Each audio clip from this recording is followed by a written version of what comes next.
안녕하세요. 축구에 관한 모든 이야기를 전해드리는 축구수다입니다. People want to see their team scoring goals, being exciting, not conceding goals, being aggressive in their approach. All these kind of things that everyone seeks in their own football teams.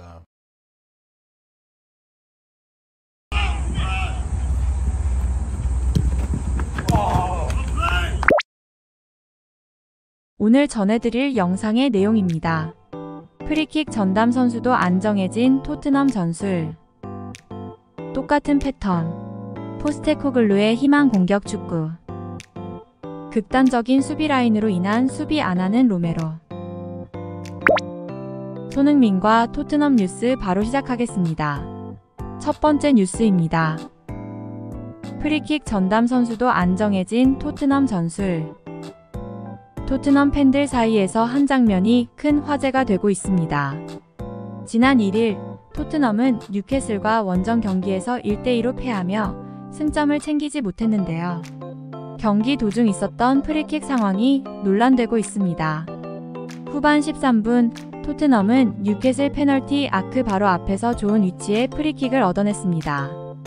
하지만 프리킥을 누가 차야 할지를 두고 메디슨과 포로가 의견 차이를 보이며 혼란스러운 상황이 펼쳐졌습니다. 심지어 미드필더 비수마까지 나서서 자신이 차겠다고 주장하는 모습을 보였죠. 이때 주장 손흥민이 비수마를 설득했고 결국 포스테코글루 감독이 지시한 대로 포로가 프리킥을 시도했습니다. 하지만 결과는 아쉽게도 골대 위로 날아가고 말았죠. 이 장면을 본 팬들은 왜 팀 내 프리킥 키커가 명확하지 않은지, 중요한 순간에 감독의 지시가 왜 더 분명하지 않았는지에 대해 의문을 제기했습니다. 또한 손흥민이 프리킥 기회를 받지 못하는 점에 대해서도 많은 팬들이 아쉬움을 표하고 있습니다. 손흥민은 대한민국 축구대표팀에서 프리킥으로 여러 차례 골을 넣었는데 토트넘에서는 그런 기회가 적었던 것이죠. 이번 프리킥 논란으로 인해 포스테코글루 감독의 지도력에 의문이 제기되고 있는 상황입니다. 앞으로 토트넘이 어떻게 이 문제를 해결할지 주목됩니다. 두 번째 뉴스입니다. 똑같은 패턴. 포스테코글루의 희망 공격 축구. 이번에도 토트넘이 뉴캐슬을 넘지 못했습니다. 24-25 시즌 프리미어리그 3라운드에서 토트넘은 뉴캐슬에 1대2로 패하며 뉴캐슬전 3연패를 기록했습니다. 이번 경기에서 토트넘은 공격과 수비 모두에서 아쉬운 모습을 보였는데요. 무려 20개의 슈팅을 시도했지만 자책골로만 한 골을 얻어냈을 뿐입니다. 반면 뉴캐슬은 적은 기회 속에서도 2골을 성공시키며 토트넘을 꺾었습니다. 이 패배로 토트넘은 이번 시즌 첫 패배를 기록하며 리그 10위로 추락했는데요. 이런 토트넘의 모습에 EPL 최고의 독설가 맨유의 전설 로이 킨이 나섰습니다. 킨은 경기 후 토트넘 선수들을 강하게 비판했는데요. 토트넘은 경기 내내 수준 낮은 플레이를 보였다며 선수들은 잘못된 순간에 휴식을 취하고 바디랭귀지만 했을 뿐이다라고 일침을 가했습니다.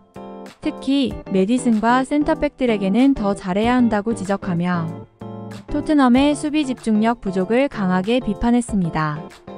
이렇게 토트넘이 뉴캐슬 앞에서 계속 무너지는 모습을 보니 팬들의 실망도 클 수밖에 없는데요. 과연 다음 경기에서는 어떤 모습을 보여줄지 기대가 됩니다. 세 번째 뉴스입니다. 극단적인 수비 라인으로 인한 수비 안 하는 로메로. 토트넘이 뉴캐슬과의 EPL 3라운드 원정 경기에서 1대2로 패하고 시즌 첫 패배를 기록했습니다. 손흥민 선수는 이날 왼쪽 측면 공격수로 선발 출전했는데요. 전반전에는 측면에서, 후반전에는 최전방 공격수로 활약했습니다. 그러나 안타깝게도 공격 포인트를 올리지는 못했습니다. 축구 통계 매체 소파스코어는 손흥민에게 팀 내 최고 평점인 7.4점을 줬지만 영국 현지 언론은 다소 냉정한 평가를 내렸습니다.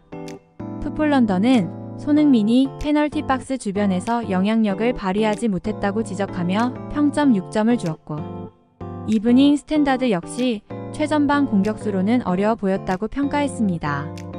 하지만 패배의 원인은 손흥민이 아닌 수비 라인에 있다는 지적이 나왔습니다. 축구 전문가 다니엘 스터리지는 센터백인 로메로를 패배의 주요 원인으로 꼽았는데요. 로메로가 결정적인 순간에 수비 자리를 제대로 지키지 않아 뉴캐슬의 하비 반스에게 선제골을 내줬다고 비판했습니다.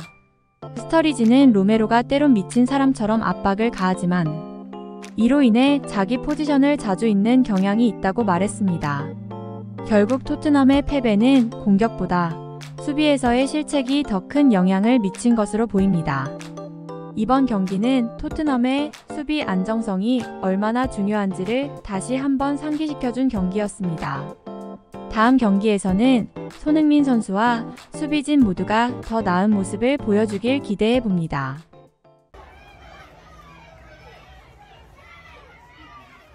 댓글로 여러분들의 소중한 의견을 부탁드리며 구독과 좋아요는 영상 제작에 큰 힘이 됩니다. 세상의 모든 축구 소식을 전하는 축구수다였습니다.